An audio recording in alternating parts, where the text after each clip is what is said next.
Hey everyone, it's Michael Zapersky here, and welcome back to another episode of the Consulting Success Podcast. Today, I'm very excited to have Lauren Sergy joining us. Lauren, welcome. Thank you so much for the welcome, Michael. I'm happy to be here. Yeah, so you are an author, a speaker, a trainer, a consultant in the area of speaking and communications. Your clients include organizations like KPMG, T-Mobile, Meeting Professions International, and many others. And your latest book, Unmute, teaches professionals how to master the art of virtual communications, which is something that we are all dealing with or need to learn to deal with if we haven't already, given the pandemic and COVID and everything that's been going on for the last couple of years here or so. But before we get into how consultants can leverage the power of communication speaking to improve their work and their business, I'd love to kind of get started with your background, like how you got to where you are. Where did your love and passion for speaking and communication come from? Well, the love and passion for speaking and communication has been around for much longer than I've been doing this. I'll tell you that. I have a background in acting, in radio, in performance. I loved giving and writing speeches even as a kid, but I had brutal performance anxiety. Like terrified, would cry in front of a room of people if they had to see me do something like, God forbid, play the piano or whatever, terrified. So I needed to learn how to get over that to do the love that I had for communication, which is, I think, why I'm able to help so many people do the same. But the business itself around the communication training and the public speaking and the consulting really came out of my brief career as the world's worst librarian, in that I was never a terribly good fit for the library profession, which is an amazing profession. But what I was always asked to do was give presentations. If my bosses wanted someone to talk at a conference or to give training demonstrations or whatever, immediately they would call on me, probably because I already had kind of the background to do it. And when I was giving those presentations, usually about topics like what databases to use and how to sell these databases to library patrons that they would use them to, invariably afterwards, the people who called me there or the conference organizers would come up and say, wow, that was awesome. Never thought I would actually be enthusiastic about these databases. Can you come back and teach us how to speak like that? And I said, yep.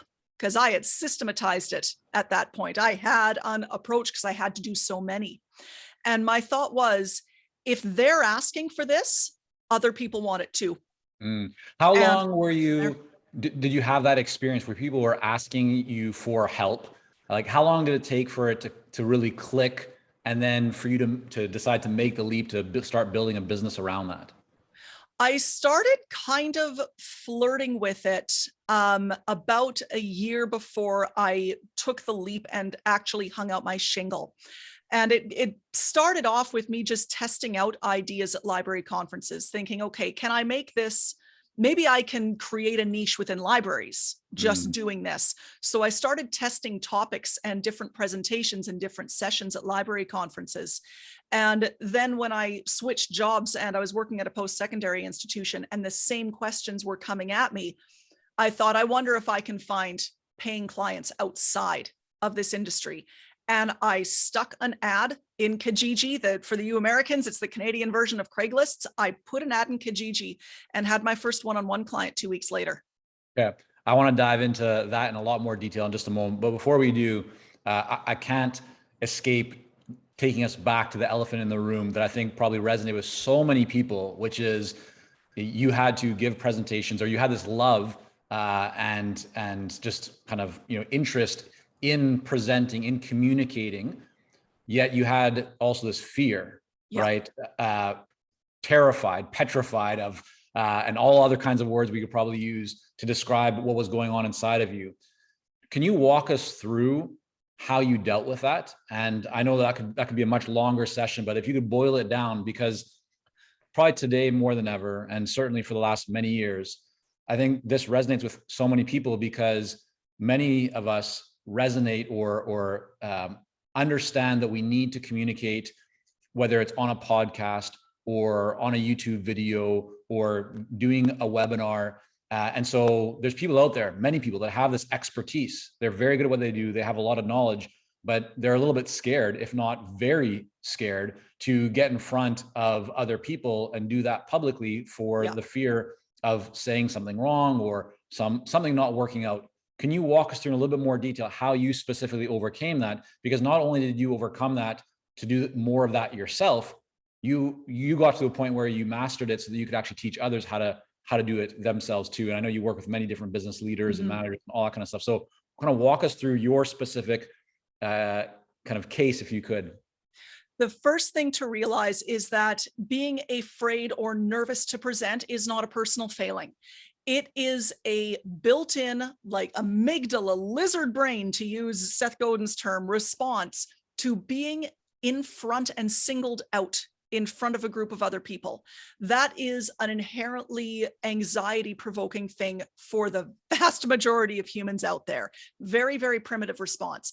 And it happens to people at every level, every single level. I've worked with CEOs who shake in their boots when they have to do this. So my own process for getting through it was, first up, realizing that people weren't actually testing me. It wasn't a test. And while they were judging me in a certain way, we can't get away from being judged.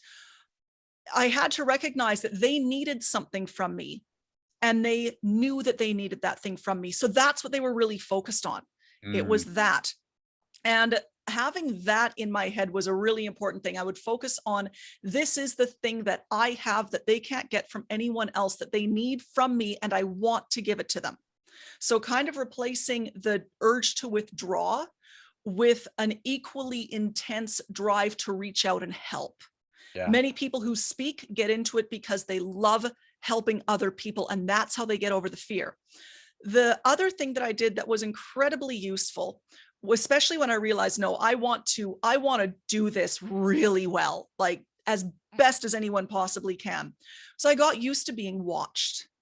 And that, whether or not you're speaking in front of a live audience or to a camera, is one of those things that makes us freeze up, because that again is the amygdala. They're watching me, they're watching me.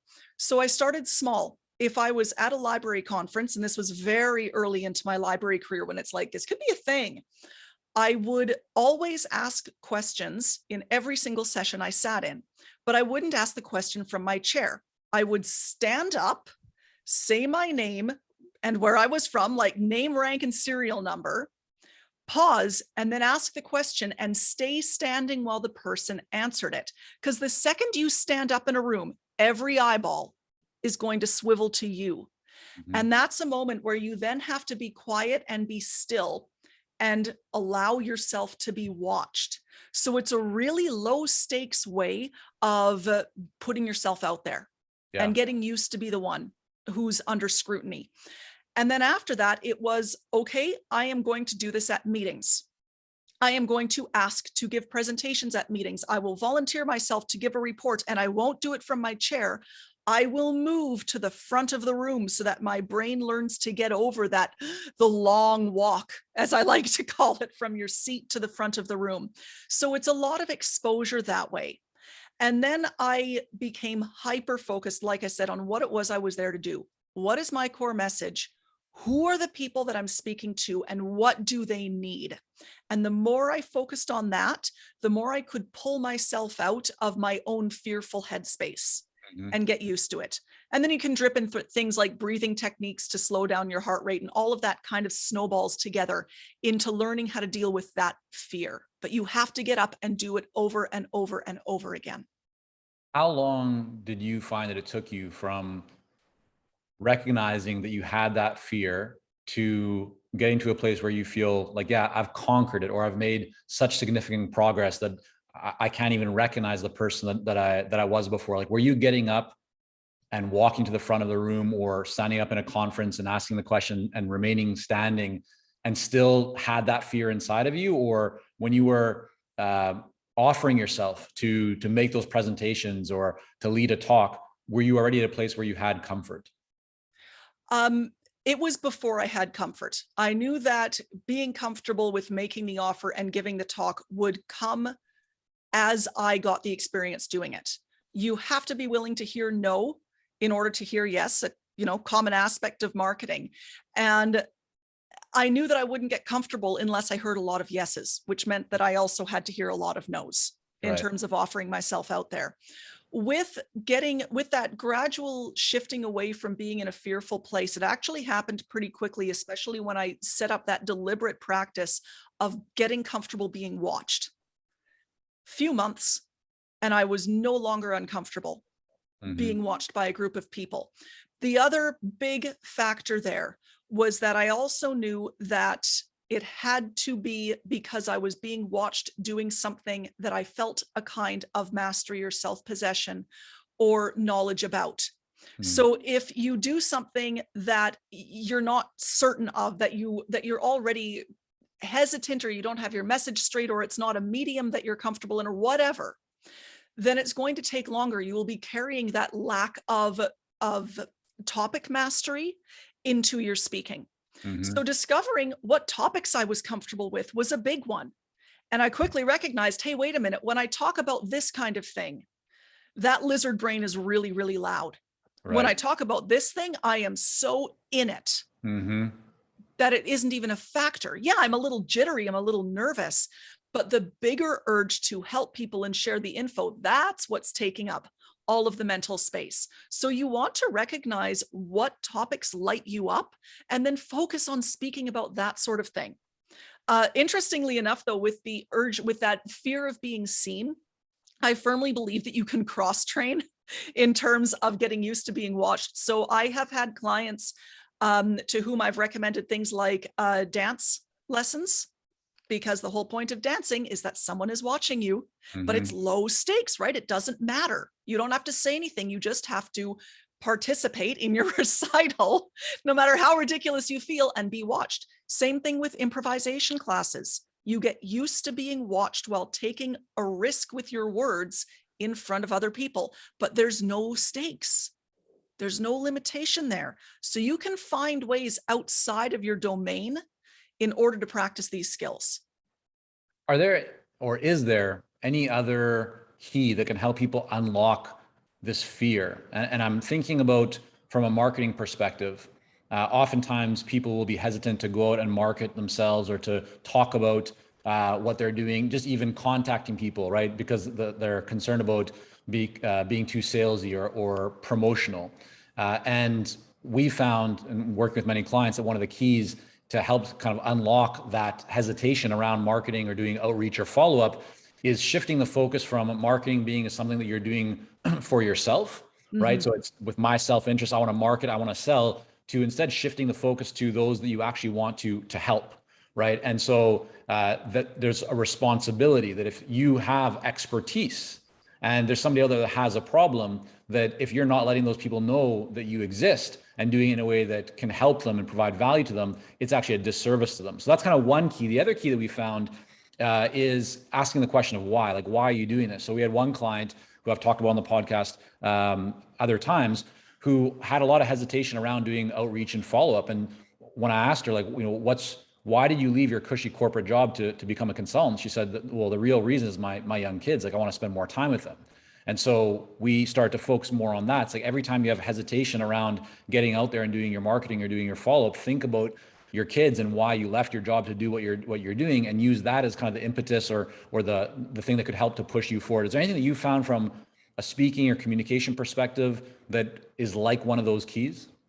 Yes, the first key that you mentioned, that notion that it's almost like you're being selfish by holding it back if you don't market yourself. That's one of the really big keys to it. I'm not going out and begging for work. I am not going out and begging for attention. I have a thing that I know people want. They don't necessarily know how to find me, though.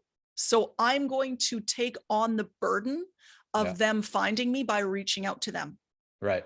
We can almost say it's like we're doing the work as consultants or advisors and so forth, especially in those early stages. We're taking on, like, I love how you said the word burden. It's almost like we're taking on the burden of doing the work for them. Like our job is to make it easier for them, not harder for them. We know they have this problem. Right. They might not know they have the problem. Sometimes educating people about the problem is part of the work that you need to do, but we know this problem exists and we can make it better for them. They don't necessarily have the time or the wherewithal to do the work of digging, so I'm going to do that for them. Yeah. And that I find really, really, really helps me continue to push out the content, because it can be tiring. You create content. Anyone out there who's a content creator knows that that can be really tiring, but that is part of this. Hey, you need this help and I've got it. That's part of the marketing, part of the pull-in. That is really what prevents it from going into that gross place of feeling like you're begging for work. Yeah. I want to encourage everyone joining us right now to spend a bit of time just thinking about how this might apply to certain areas of your life, and where you currently experiencing some hesitation or resistance, and something might be holding you back from really achieving your true potential, or seeing greater success. And think about how what we're talking about here today, you might be able to apply to see better results. So let's come back now and kind of, I guess, fast forward, I should say, to your time of starting your business. And you mentioned the first thing that you did really when you decided to kind of make that leap or test the waters in a more formal manner was to place an ad on a website called Kijiji, which is, as you said, very similar to Craigslist, and more people would know about. That's very, like, I've rarely heard of a consultant doing that. So I love it, right? It's ingenious. It's so different. Tell me about that. Like, who contacted you? Did you have random people contacting you? Like, what was that initial experience of posting on essentially a classified site? And what did you post? I posted an ad saying, do you need help with your public speaking?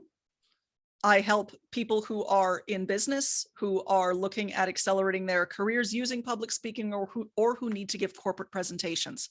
So right on the get-go, I focused on this is for work, this is for corporate. I am not going to teach your high schooler how to solve their speaking problems, because I don't want to work with high schoolers. I want to work with people who are already there.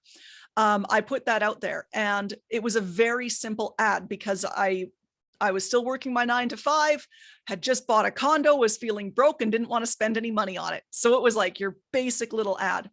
And the person who found me, oddly enough, now that I'm in a house, he lives like 2 blocks away. It's weird.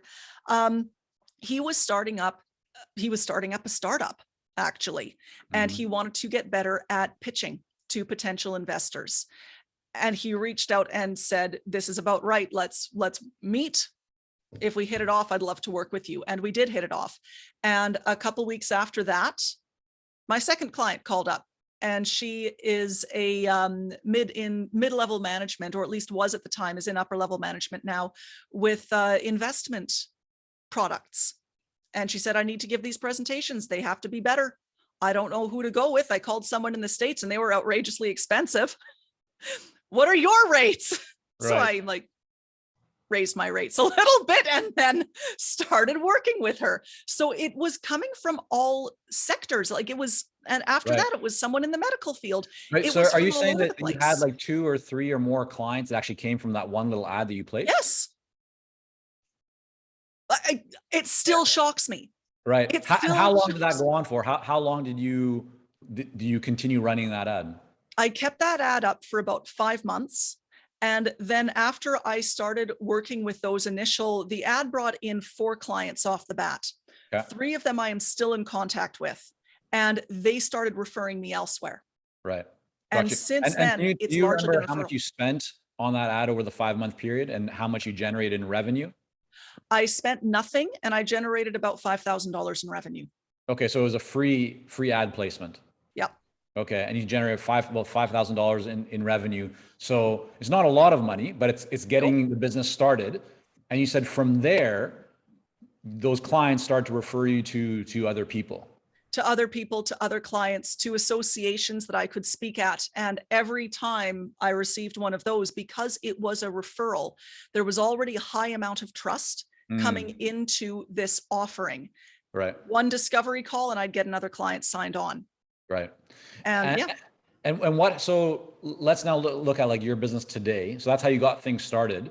And it went from there, referrals, introductions to associations, speaking at different places, getting clients through those channels. If we look at today, 2022, What's working best for you over the last 6 to 12 months of lead generation, bringing clients in and growing a pipeline of business?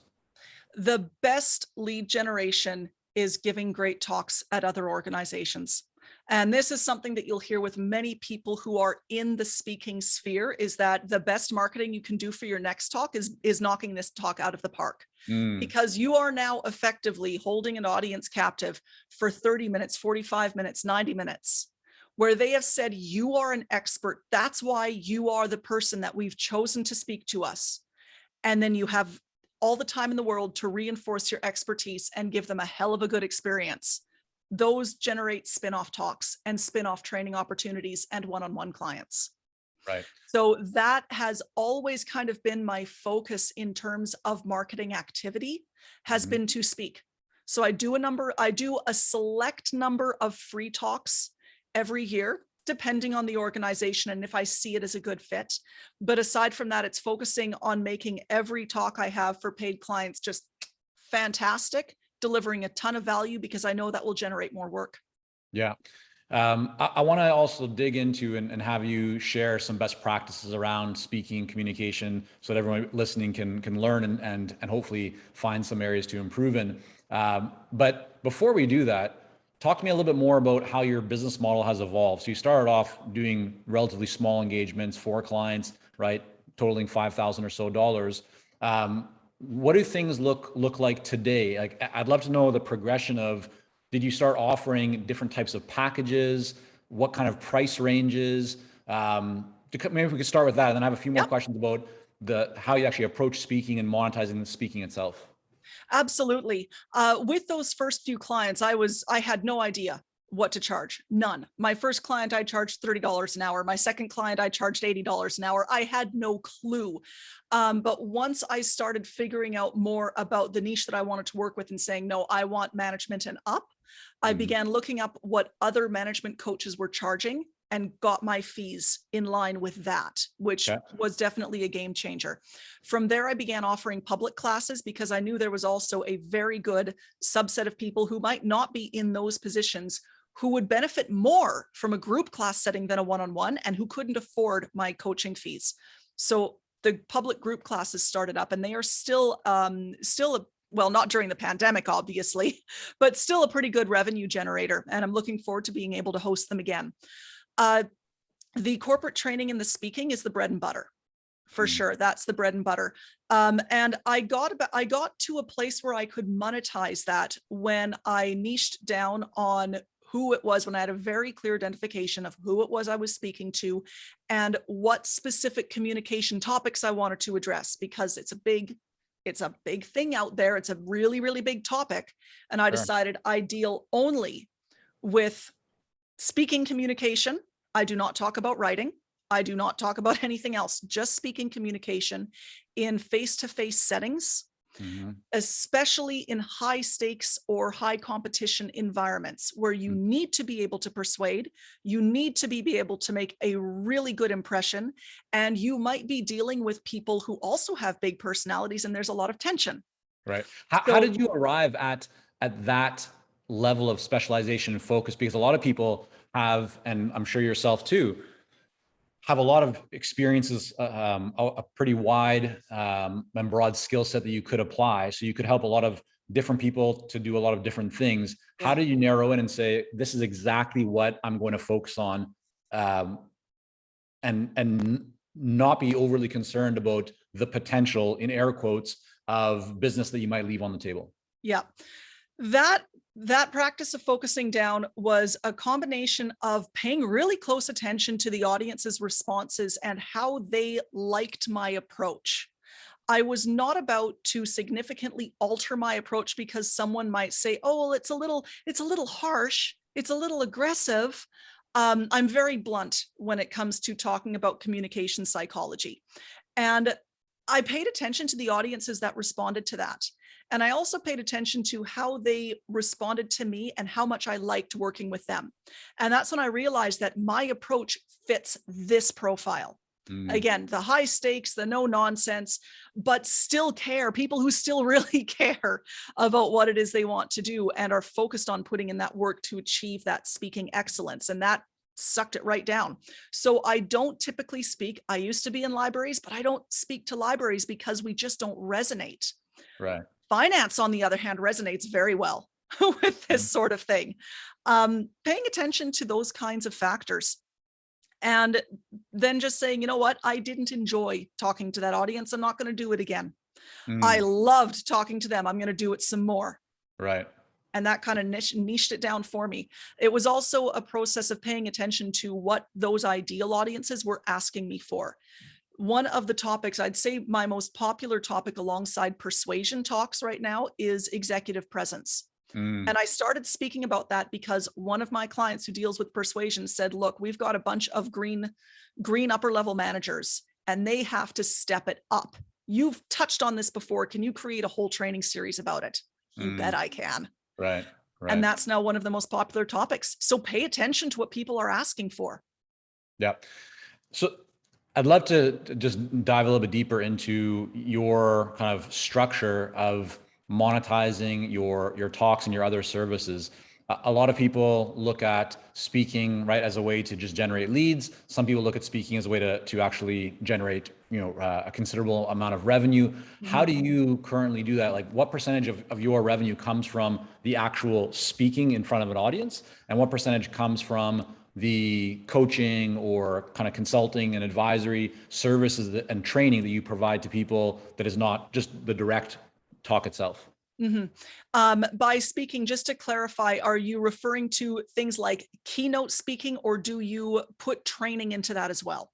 Yeah, no, it's a great question. I'm glad that you're making that distinction. When I'm referring to speaking, I'm really saying like you in front of a room or in front of a screen, Zoom audience, delivering a talk, and it's more you giving the talk, not so much doing interactive training with people.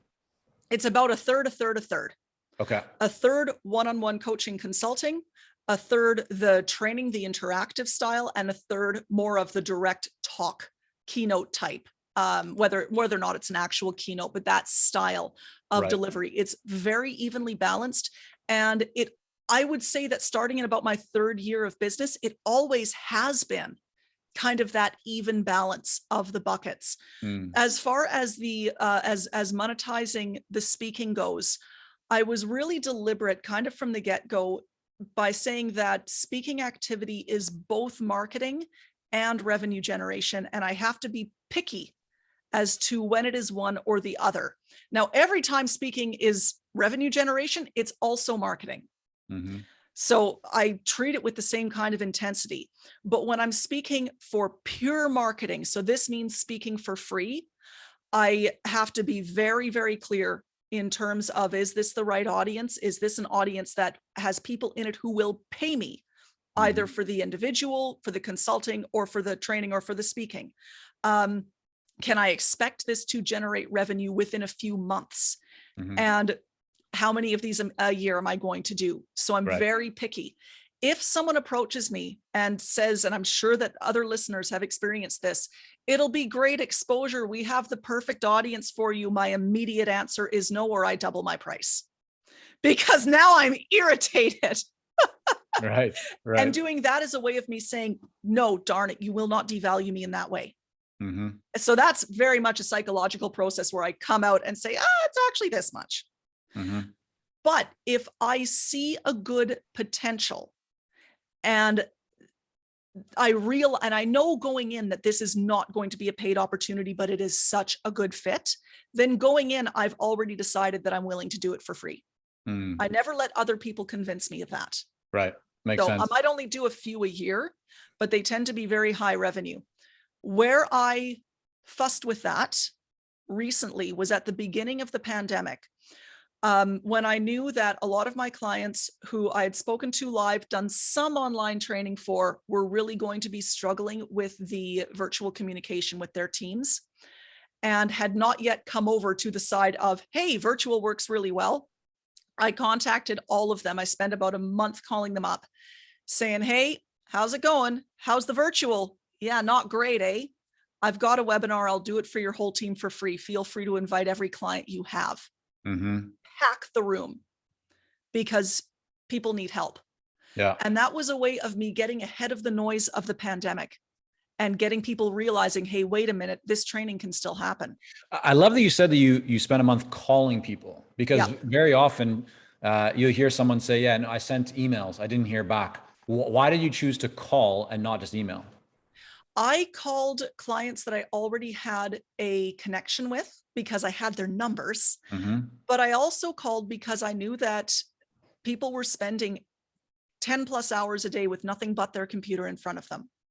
And they were so sick of it and so frustrated and so lonely that to pick up a phone and listen to a voice that was not coming out of your computer would be like a breath of fresh air. Right. Yeah. So I really am a fan of understanding the best medium to reach out to people with. And I love virtual. It has been probably 50% of my business from the beginning has been virtual. I love it. But people were too saturated with it. I wanted them out of their email and off the Zoom camera on the phone. Right. Makes a lot of sense. That's why I called. Have you found that you have your three kind of different groupings of offers? Is there a typical starting point for a client? Like, do most of your clients tend to start with a talk, whether it's free or paid, and then come into training and then to come into coaching? Or is there some other starting point, or is it all just random in terms of how people, how they enter your world? Roll the dice. Okay. Got you. It's all over the place. Some see me give a talk and want the one-on-one. Some get the one-on-one and say, come in and help my team. It is all over the place. And I should probably do better data collection to actually figure that out. But I've kind of taken an approach of, it's working. It's working. It's coming. The other question I have for you is around the talks that you give, whether they're free or paid, but especially when you are delivering free talks, whether that is in person or virtual. What is your approach to a call to action? How do you think about generating leads from those experiences, from those talks? Do you have a specific call to action, during or at the end of that presentation, or do you just kind of hope that people will contact you, or do you do anything to try and generate leads? Oh, you bet I do. Tell me about it. Yeah. I do this with both my paid and my free talks. Actually, I follow kind of the same format with very few exceptions. I have handouts, and that is the thing that I want them to have, because I deliver a lot of info when I'm speaking, and people are always worried that they're not going to be able to capture it all. So tell them, don't write anything down. I've got really extensive handouts for you. Put your name and your email address down on that piece of paper. So if I'm live, I have it's very analog. I have a little piece of paper about this big at every single seat, and that makes a big difference. And it says, yes, I would like to hear more. Name, email address, and then 4 boxes. The first box is for handouts. The second box is for newsletter. Then I'm interested in coaching, and I'd like Lauren to come in and speak for my team or at my event. Tick off the boxes and I will reply to you. I do not ask them to contact me, because the instant they leave that room, they're thinking about something else. They'll likely forget. Right. So I want that ball to be in my court. Okay. That increased my follow-up business by, oh my gosh, it doubled it easily when I started following. How do you collect those pieces of paper? How do I select them? No, how do you collect them? Do you yourself walk up and down the aisles and collect them? Do you have somebody do that for you? I get people to help me do it. And that's easy. You just ask the event organizer, or you bring in a volunteer or someone. You can always find people to help you collect the papers at the end. I've never had a problem with that. And if I'm online, that one took a little bit of finagling, because people don't go to the thing when they're online. They don't follow up. So I still tied it to the handouts. And what I have now is, if you want the handouts, go to this website, and I send that out in a follow-up email as well. Go to this website, name, email address, and then they're on my list. Gotcha. And I put out content usually every 2 to 3 weeks. So there's that constant, steady drip reminder of high value content. Every talk I do those one of those things. Right. That's really interesting. I haven't used this, so don't quote me on it, but there may be some new Zoom kind of applications or apps that would allow you to actually, the people on the screen to just click a button, like to select those things. So maybe something to take a look at that could help with that. Yeah. They've just been rolling that kind of stuff out more recently, I've been hearing. So That's pretty cool. I do have, because I know people are saying, oh, that sounds like a lot of work, especially with the papers. I know that many people will use the QR codes, do the QR code, the phone thing. This is a barrier. A pen, on the other hand, takes less time and less effort. For many people, it's a lot faster for them to write it out. The other thing with the piece of paper in front of every seat is that thing is staring at them the whole time. And they'll sign up out of curiosity to get those handouts. It has been no question to me in live formats, what is the better conversion? And it's paper. Right. I have a few more questions before we wrap up. One is, I don't want to leave people hanging. I mentioned that I'd try and get a few best practices from you around executive presence or speaking and communication, especially for the consultant, for the advisor, working with typically senior, level leaders. What have you seen is maybe the most common mistake that people make, or the biggest area for improvement? And if you could just identify what one or two of those are, and then offer kind of best practices to improve upon them.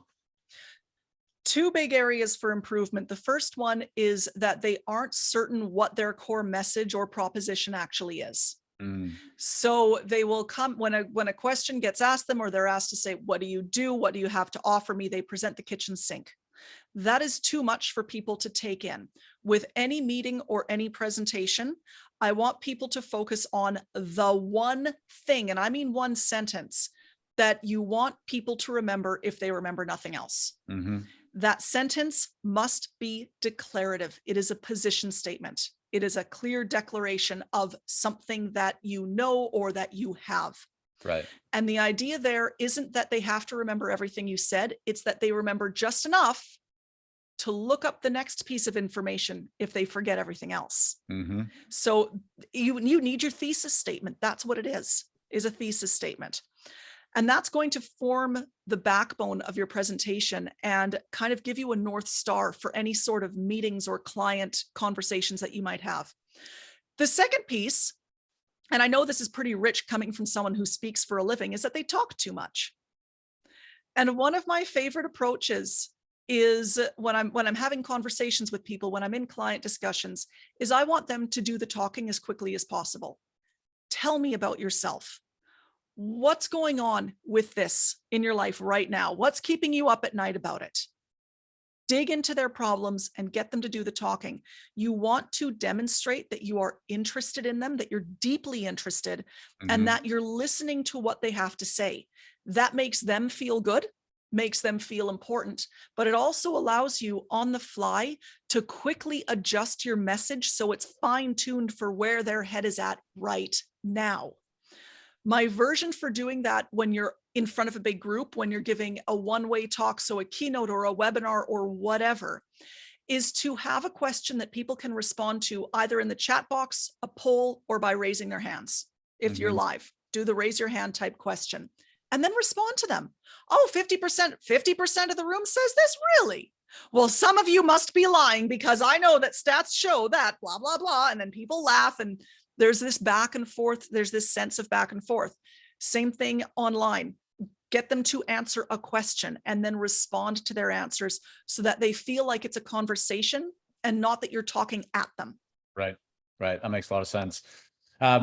You have a lot going on, right? You have the 3 different areas of your business, public courses that you've been doing, content that you're creating. When you think, Lauren, about what has contributed most to the success that you have today in business, or to the level of performance and productivity that you're able to maintain, what would you say? Like, what's the secret sauce? And it doesn't have to be one thing, but is there something or a couple of things that you just do on a regular basis that you find is incredibly important for you? It's like a habit that helps you to achieve the success that you've seen.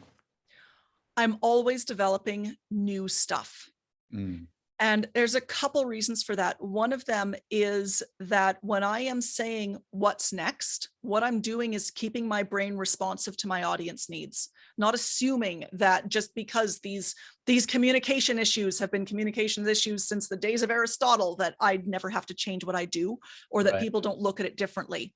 It keeps me engaged in my own content. So that keeps my own spirits up, and it ensures that I've got that steady drip of stuff coming out to the world. I do not post stuff every week. I don't always have new videos on my website, but once or twice a month, for sure I do.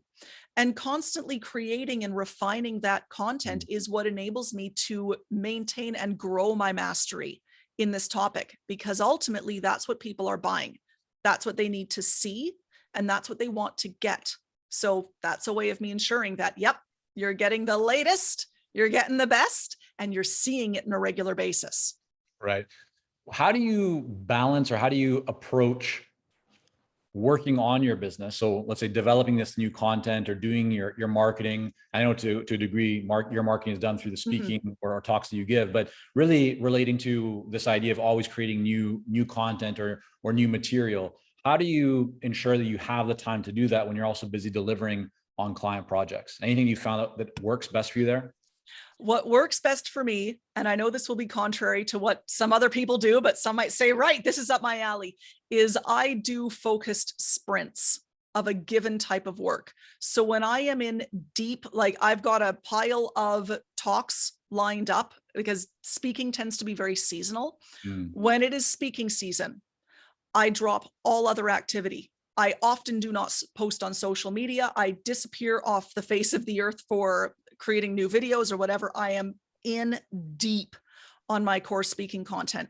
Once that lightens up, I move back and focus solely on marketing or solely on book development. Whatever big project I have, that's the only one I work on at that time, which does mean that I have to chamber up a ton of content. So I'm going to be recording videos soon. That'll be all I do for several weeks: recording, editing, and scheduling videos. Right. Yeah. But I find that if I don't do that deep focus on a single topic, it's too scattershot. If I try to do 3 different things in a day, one of them gets halfway done. So it's February is tax and video month. June is book development month. December is whatever. You know, I've learned what those patterns in my business are, and I devote myself very strongly to 1 or 2 things at a time. Right. Makes sense. 2 more questions and then we're going to wrap up. In the last 6 to 12 months, what book have you read or listened to that could be fiction or nonfiction, but it's something that you've found just either inspirational, motivational, incredibly helpful, enjoyable to read? I'm a big Seth Godin fangirl. I will not hide that. And the best book that I've read lately is his latest, which is The Practice. And that one resonated because it really hit home in terms of feeling the grind and often the isolation that this kind of work can create. But, you know, I know many speakers and many consultants feel the same way, like we're working in a vacuum. And getting into The Practice, he addresses a lot of the emotions behind doing this kind of work. It's not a competency thing. It's that we need to be able to wrestle with the emotions of doing this kind of hard work. And it was a book that was both very gentle in dealing with these issues, but also very straightforward and uncompromising. You want to do that awesome thing, you have to do all the crappy things that lead up to it. But do you really want that awesome thing? Maybe it looks different. So it was a wonderful book, good philosophy, good solid business philosophy. Yeah, Seth always has really great, inspirational, thoughtful content, including all of his books. So he always that's delivers. A great recommendation. And then just to wrap up, I want to first of all say thank you for coming on. Really enjoyed speaking today, and I think others will have gotten a lot from the conversation. So thank you for that, Lauren. But also, where can people go to learn more about your book, Unmute, and also just learn more about you and your work? Absolutely. To learn more about me and my work, head to my website, laurensergy.com, spelled the same way my name is spelled, because it is my name.